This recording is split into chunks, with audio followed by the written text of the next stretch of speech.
Bismillah. Assalamualaikum warahmatullahi wabarakatuh. Bismillahirrahmanirrahim. Alhamdulillahi rabbil alamin. Wa bihi nasta'inu ala umurid dunya waddin. Allahumma salli wa sallim wa barik ala habibina wa syafi'ina Sayyidina wa maulana Muhammadin wa ala alihi wa ashabihi wa man tabi'ahum bi ihsanin ila yaumiddin. Bismillah, mari kita lanjutkan ngaji kita dalam tema scientific attitude, akhlak dan adab ilmu. Kebetulan malam ini kita barengan ya sama malam tahun baru. Saya tidak tahu penting apa enggak malam 1 Muharram itu bagi teman-teman. Yang jelas besok libur. Ya, Muharramnya kalau orang Jawa menyebutnya bulan Suro. Termasuk bulan haram. Kalau di Islam kan dikenal ada 4 bulan yang sebagai bulan haram. Yang 3 berurutan, yang 1 agak misah. Rejab, kemudian ya Dzulqa'dah, Dzulhijjah sama Muharram. Itu Arba'atun Hurum, 4 bulan haram. Kalau di Arab dulu di bulan-bulan haram tidak boleh perang. Cuma hari-hari ini kita tidak peduli. Bah haram, bah tidak haram, pokoknya ada musuh ya perang.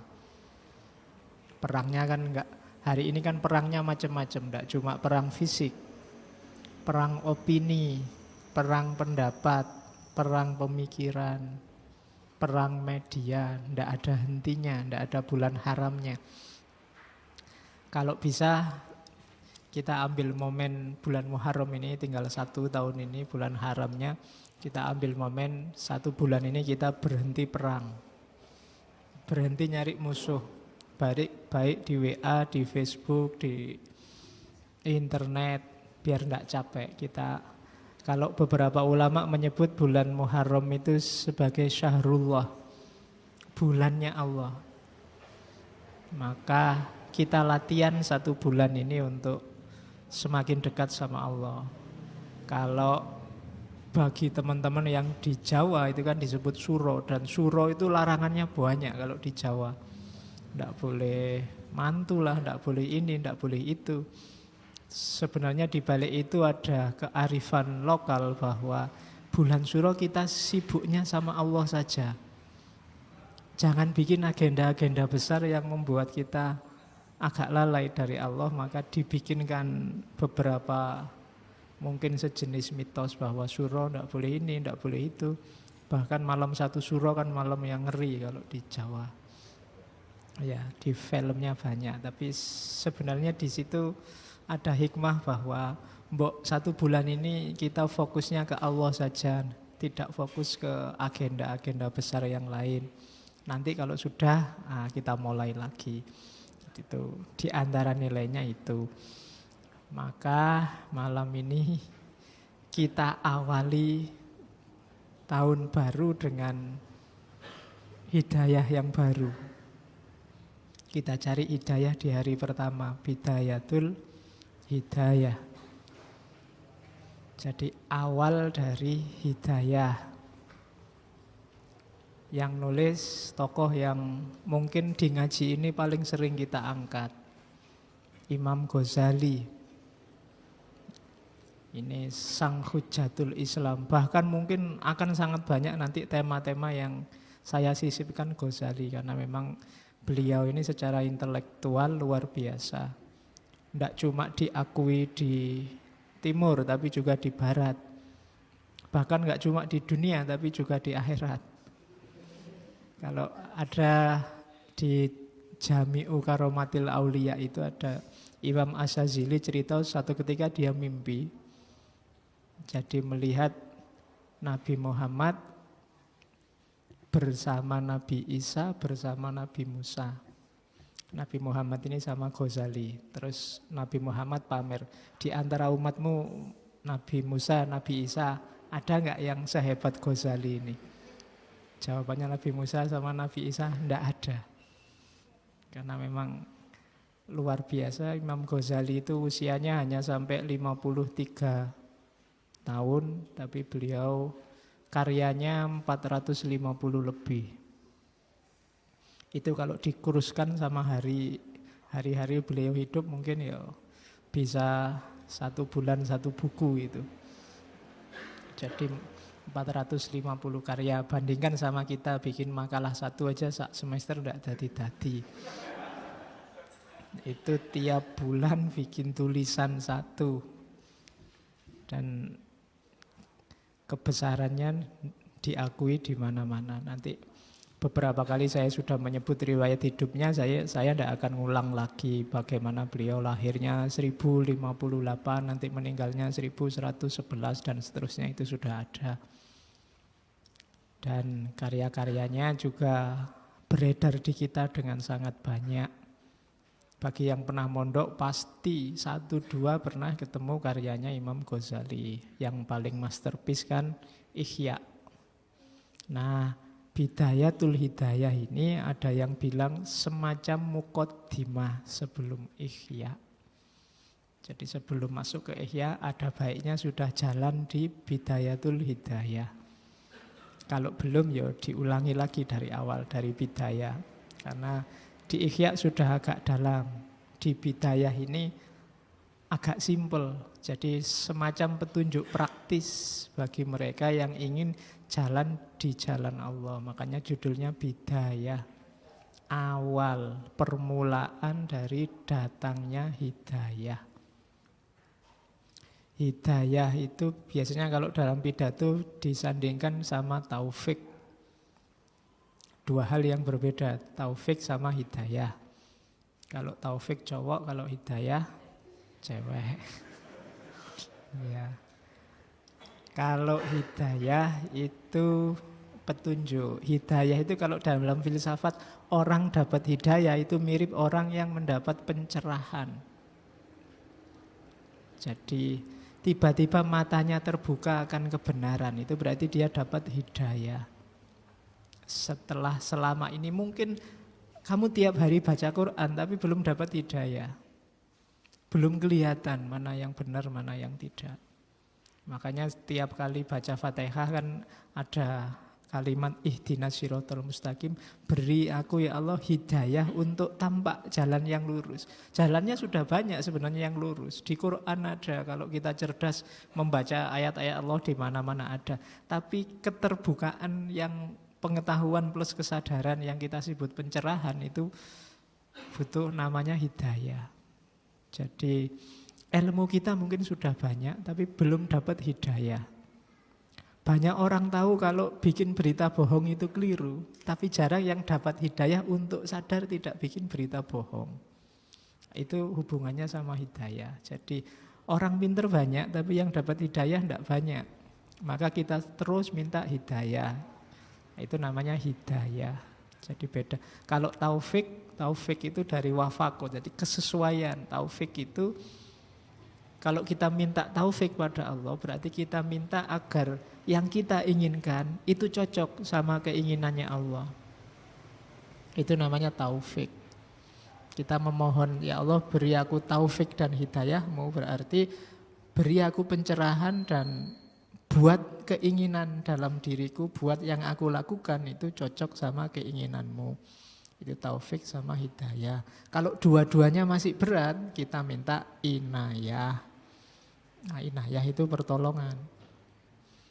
Ya Allah, susah saya membaca, mengikuti hidayahmu. Susah menyelaraskan keinginanku sama keinginanmu, maka aku minta inayah.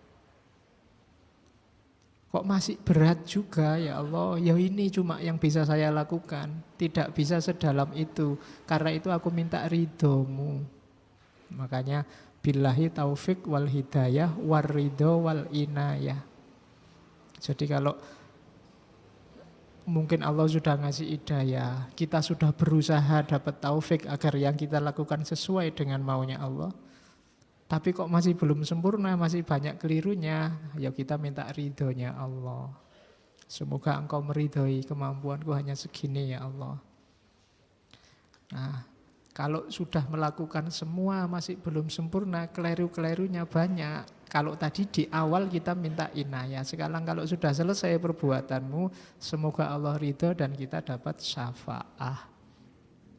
Syafa'ah itu pertolongan belakangan. Sebenarnya hasil kerja ujianmu jelek, cuma dosennya kasihan terus dikasih syafaat. Nah, kalau dosen sebelum ujian ngasih, Pak Mbok dikasih kisi-kisi soalnya apa, itu inayah.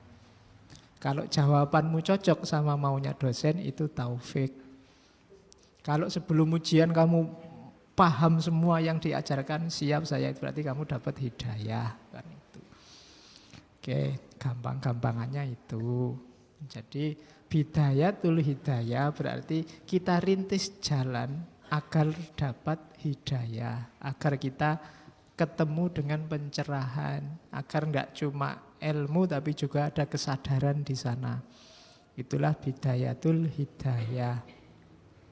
Bentuknya tipis, enggak tebal. Kitab Bidayatul Hidayah itu paling sekitar, kalau versi cetak 90-an halaman. Terjemahannya banyak, jadi enggak boleh alasan Pak bahasa Arab saya enggak ngerti, terjemahannya banyak. Dan gaya bahasanya mudah karena modelnya risalah. Yang berat itu menjalankannya. Kalau cuma membaca dan paham, kamu enggak harus ngaji, pasti bisa langsung paham. Cuma malam ini kita coba telaah sedikit apa sih maunya beliau, sang Hujatul Islam, dalam Bidayatul Hidayah. Risalah ini ditulis kalau di bagian pengantar pada kolega beliau yang disebut Al-Imam Az-Zahid. Dari namanya kelihatan bahwa ini gelar dari seorang sufi. Jadi para ulama zaman dulu itu rajin bertukar ilmu, bertukar risalah, saling minta dinasehati. Jadi karena mereka merasa ada orang lain ilmunya lebih banyak, jangan-jangan yang saya ketahui masih sedikit, yang lain jangan-jangan lebih banyak, maka selalu minta nasihat. Kebalikannya hari ini banyak orang pinginnya selalu menasehati. Ya, jadi sikap mentalnya jauh. Yang satu pingin ngasih tahu terus, orang yang selalu ingin menasehati itu starting pointnya pasti dia merasa lebih benar, lebih baik. Sementara orang yang merasa ingin selalu dinasihati, dia merasa banyak tidak tahu. Dan untuk jadi filosof, kamu butuh syarat yang kedua, bahwa kamu merasa banyak tidak tahu. Hari ini semua orang merasa tahu, sehingga yang terjadi gegeran, konflik.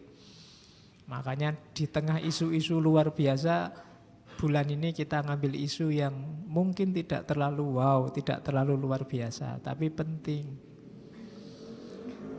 Oke, bismillah kita mulai ya. Ada apa di hidayah itu pembukaan.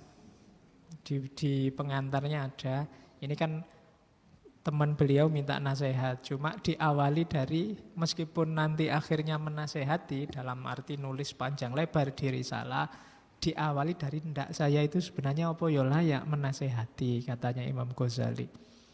Berbicara tentang nasihat, aku melihat diriku tak pantas untuk memberikannya. Kelasnya Imam Ghazali aja merasa ndak pantas, apalagi saya. Sebab katanya Imam Ghazali, nasihat itu seperti zakat.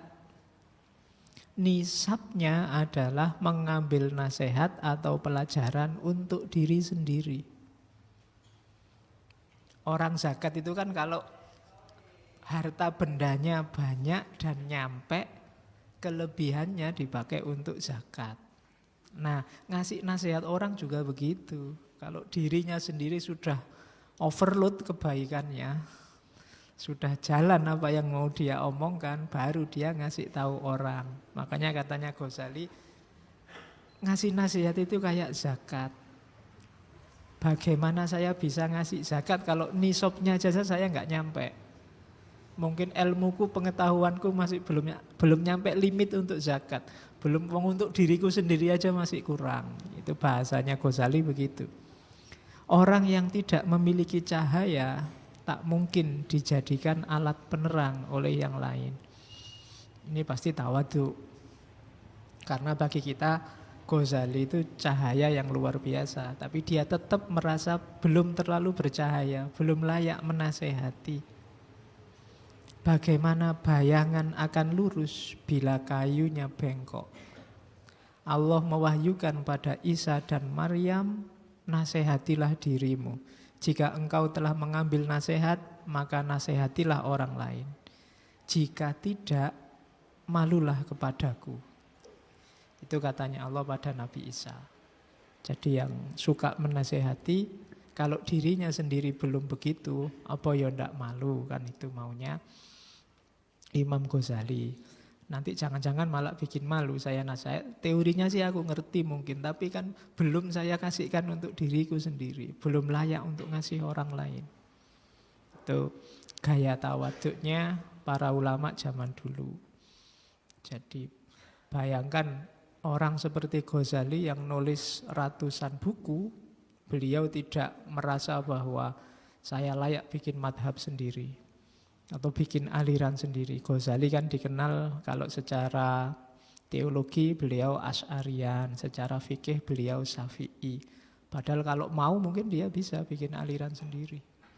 Dia bisa baca Quran hadis sendiri, pasti sangat bisa. Tapi toh begitu beliau mengikuti madhab, mengikuti Asy'ari, mengikuti Syafi'i. Jadi bagi yang tidak terlalu suka dengan madhab, imam-imam besar, tokoh-tokoh besar itu hampir semua punya madhab. Kayak Ghazali ini, bahkan ada Imam Suyuti. Imam Suyuti itu umurnya beliau paling sekitar sampai 60, tapi menulis 720-an sekian kitab. Imam Suyuti, Jalaluddin Suyuti. Jadi sampai tidak sempat nikah. Nulis buku terus. Itu kalau anggap aja umurnya 60, 720-an dibagi 60 sekitar berapa ya? 1 tahun berapa buku itu? Tinggal kamu bagi. Kalau umurnya 60 hasilnya ya sekitar 12-an buku 1 tahun. 12 buku 1 tahun berarti 1 bulan 1 buku. Itu kalau begitu lahir nulis buku loh ya. Ya. Jadi toh begitu beliau bermadhab Syafi'i. Kalau mau beliau bisa jadi mungkin madhab sendiri. Beliau termasuk bisa, kalau dalam fikih mungkin termasuk mujtahid yang mutlak, mustakil. Dia bisa memutuskan hukum sendiri. Toh begitu beliau ikut madhab Imam Syafi'i. Itu antara lain menunjukkan bahwa masih banyak mungkin orang lain yang lebih pintar dari saya, dari ketawaduannya. Kalau mau mungkin beliau saya bisa kembali sendiri pada Quran dan Sunnah, mungkin bisa begitu. Tapi kan enggak. Beliau lebih mengikuti Imam Syafi'i. Itu karena ketawaduan. Oke, terus. Nah, terus Imam Ghazali mengutip satu hadis bahwa sebenarnya ada tukang nasihat yang dahsyat luar biasa. Yang pertama ada bunyinya, yang kedua diam. Yang pertama Al-Quran, yang kedua adalah maut, mati. Kalau Al-Quran butuh ilmu, karena dia bentuknya teks. Butuh ilmu yang berhubungan dengan teks bahasa. Kalau mati butuh kearifan, butuh kesadaran. Nasihat paling puncak itu kematian. Kalau ada orang seperti apapun kejahatannya, asal dia ingat mati dan sadar bahwa sejago apapun dia, sedahsyat apapun dia, ujungnya pasti mati, itu biasanya bisa diredam. Bisa menghalangi orang untuk melanjutkan kiprah dosanya. Tetapi banyak orang yang kematian tidak bisa memberi nasihat. Banyak orang yang Al-Quran tidak bisa menggerakkan hatinya. Sekarang kamu dengar berita kematian kan biasa-biasa saja. Kalau masjid mengumumkan inna lillahi wa inna ilaihi roji'un, kamu kan tidak ada kerentek apa-apa, cuma dengerin sopo ya, tidak kenal sudah, gitu kan gitu. Pokoknya kamu cuma nunggu kenal apa enggak gitu, kan enggak kenal ya wis gitu. Padahal itu sebenarnya peringatan luar biasa, itu nasihat yang luar biasa. Seperti apapun kondisimu saat ini, kalau sedang senang ya jangan terlalu senang-senang, kalau sedang sumpek jangan terlalu larut dengan kesedihan. Karena apapun situasimu, ujungnya pasti innalillahi wa inna ilaihi roji'un. Dan itu ndak ada aba-aba waktunya kapan. Ndak harus nunggu tua. Mungkin yang muda hari-hari ini lebih banyak. Yang tua, yang sakit lama malah ndak meninggal-meninggal, yang ndak sakit tiba-tiba meninggal juga banyak. Itu kan nasihat-nasihat yang luar biasa. Jadi ada nasihat yang berbunyi, ada nasihat yang diam. Nasihat yang bunyi itu Al-Quran, nasihat yang diam itu maut.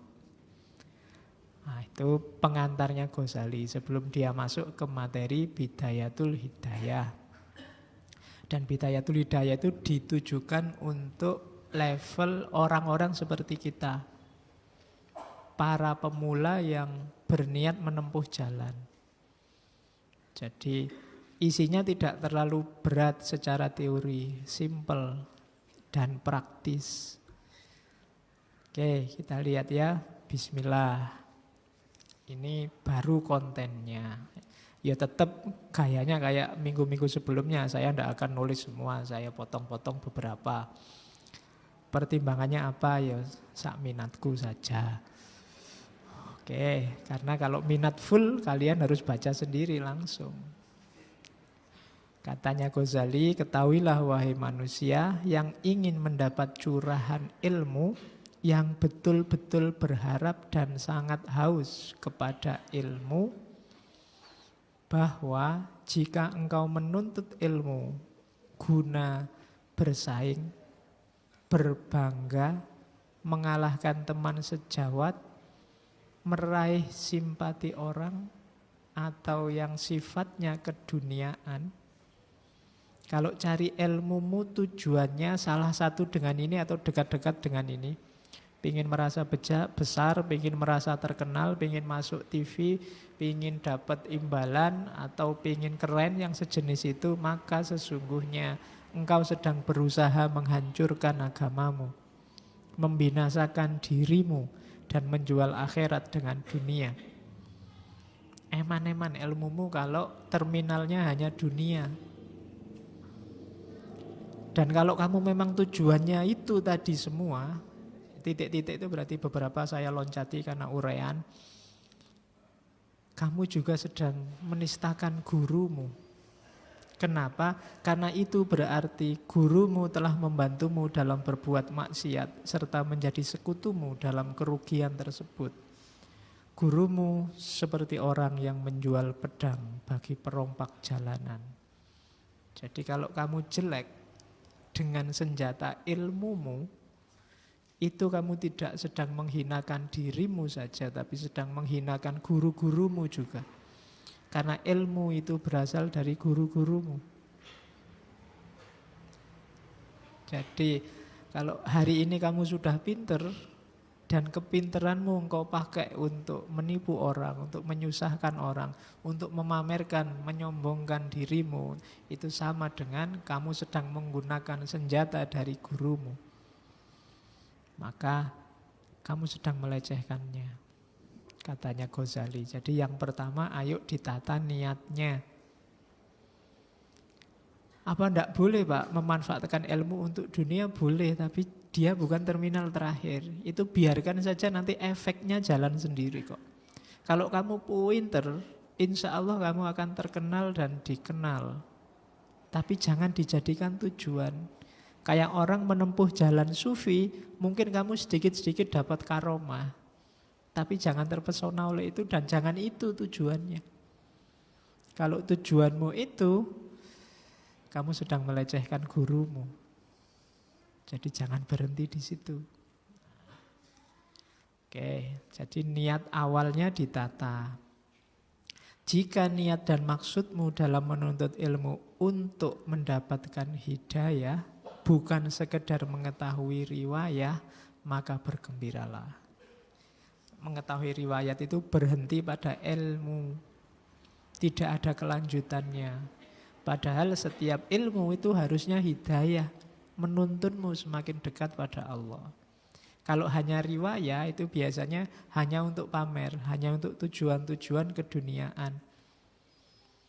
Bukan jenis hidayah, tidak membuka matamu, tidak membuatmu tercerahkan. Sesungguhnya kalau memang yang kita cari hidayah, itulah nanti yang diisyaratkan oleh semua hadis kayak kemarin tentang keutamaan ilmu. Katanya Ghazali, sesungguhnya para malaikat membentangkan sayapnya untukmu saat engkau berjalan, dan ikan-ikan di laut memintakan ampun bagimu manakala engkau berusaha. Tetapi katanya Ghazali, engkau harus tahu sebelumnya bahwa hidayah merupakan buah dari ilmu. Jadi prosesnya kita punya wawasan, punya ilmu, terus ilmu ini jadi hidayah atau tidak untuk hidup kita. Dia jadi petunjuk pencerahan kita atau jangan-jangan ilmu ini bikin kita jauh dari Allah. Maka ilmu dulu baru hidayah. Jalannya harus lewat ilmu. Maka bidayatul hidayah itu salah satu cara bagaimana kita mengelola ilmu kita, pengetahuan kita agar jadi jalan untuk semakin dekat dengan Allah. Oleh karena itu katanya Ghazali, di sini aku tunjukkan padamu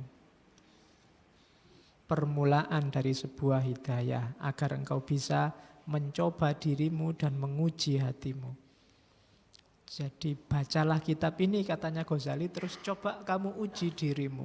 Bisa enggak menjalankan yang tertulis di kitab ini? Jadi ujiannya itu katanya Ghazali. Hidayah itu memiliki permulaan dan akhir. Ada aspek lahir, ada aspek batin.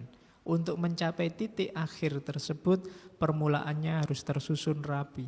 Begitu pula untuk menyingkap aspek batinnya, harus diketahui terlebih dahulu aspek lahirnya. Jadi hidayah itu tidak akan datang tiba-tiba, harus diusahakan.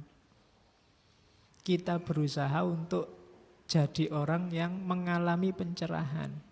Dan caranya tidak bisa ngawur, ada prosesnya. Dari awal sampai tujuan, dari lahir sampai batin. Lahir itu berarti pedoman-pedoman syariat yang lahir dan batin. Kalau syariatnya tidak beres, ya batinnya tidak mungkin beres. Jadi awalnya itu. Oleh karena itu katanya Ghazali, di sini akan aku tunjukkan padamu permulaan dari hidayah yang engkau bisa mencoba dirimu dan menguji hatimu. Tadi kan ujian. Apabila engkau mendapati hatimu condong pada hidayah tersebut, lalu dirimu berusaha untuk menggapainya, maka setelah itu engkau bisa melihat perjalanan akhir darinya yang melaju dalam lautan ilmu. Coba habis baca kitab ini, terus kira-kira kamu mau ndak begitu? Menjalankan sarannya Ghazali, mau nggak katanya Ghazali? Kalau mau, Ghazali mengucapkan selamat, nikmatilah surfing di dunia ilmu dan mendapatkan pencerahan. Kalau tidak, jika engkau mendapati hatimu berat dan lengah dalam mengamalkan apa yang menjadi konsekuensinya, ketahuilah bahwa jiwa yang mendorongmu untuk menuntut ilmu tersebut adalah jiwa nafas al-amaro bisu. Nafsu yang menyuruh pada kejelekan. Jadi ini nanti banyak sekali nasihat-nasihat. Jajal ditanya ke dirimu, mau jalan enggak? Kayak sarannya Ghazali. Kalau mau, katanya Ghazali, selamat berjalan di dunia hidayah. Kalau tidak, berarti kamu masih dikuasai oleh nafas al-ammaroh bisu. Nafsu yang menggiring pada kejelekan. Kalau niatnya tidak Allah, tidak untuk mencari hidayah dari Allah, kemungkinan besar kita akan finalnya hanya ada di dunia. Ilmu kita tidak ngefek ke akhirat. Oke, terus. Nah, rumusnya ini hadisnya Nabi. Manisdada ilman walam yasdad hudan lam yasdad minallahi illa bu'da. Barang siapa ilmunya tambah tapi hidayahnya enggak tambah-tambah. Hidayah enggak tambah itu berarti tidak semakin sadar, tidak semakin tercerahkan, perilakunya tidak semakin membaik, semakin jadi beban masyarakat, beban sejarah.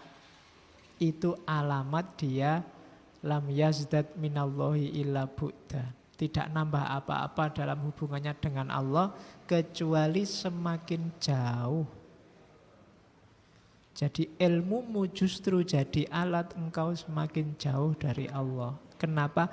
Ilmumu tidak menyadarkan.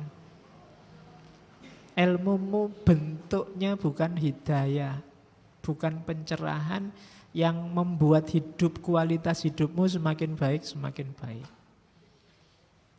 Ya kamu sendiri yang tahu. Makanya tadi di awal Ghazali, coba dilihat dirimu sendiri. Bisa ndak masuk ke sini? Bisa ndak wawasanmu tambah, kedekatanmu sama Allah juga tambah. Jadi setiap ada wawasan baru, semakin kamu sadar betapa dirimu kecil, betapa kuasanya Allah, betapa luar biasanya Allah. Itu berarti semakin dekat, semakin tercerahkan. Tapi kalau tambahnya ilmu, ndak tambah perilakumu, nambah ilmu bikin orang lain tambah sumpek karena ngomongnya tambah ruwet-ruwet, jelimet. Kemudian dirinya sendiri juga tambah kacau, ndak karu-karuan. Tambah ilmu, sholatnya tambah cowopet. Kemudian, ya kan sering begitu. Dulu waktu masih di pondok, masih S1, masih aliyah itu ngajinya rajin, sekarang ilmunya tambah, ngajinya semakin sedikit. Dulu waktu Ramadan bisa khatam 3 kali, sekarang sekali aja pontang-panting. Alasannya apa? Kan tidak wajib, yang penting kan tidak cuma dibaca Pak, dihayati dan diamalkan. Apalagi dihayati, diamalkan, wong baca aja ndak. Itu cukup Al-Ikhlas 3 kali. Ya alhamdulillah, berarti kamu semakin pinter. Semakin tidak dekat sama Allah berarti ilmumu tidak transformasi jadi hidayah. Dan ini tidak cuma ilmu agama loh. Kamu belajar filsafat barat pun bisa jadi pencerahan tersendiri, hidayah tersendiri. Kamu belajar matematika pun bisa juga jadi hidayah. Nanti kan ada teori-teori matematika tertentu yang membuat kita sadar, wah, misalnya tak terbatas, Allah itu tak terbatas. Kita ngerti konsep tak terbatas mungkin dari matematika. Karena di matematika kan ada angka sekian tak terbatas, 0 dibagi berapa tak terbatas, itu matematika. Oke. Jadi rumusnya manizdada ilman walam yasdad hudan lam yasdad minallahi illa bu'da.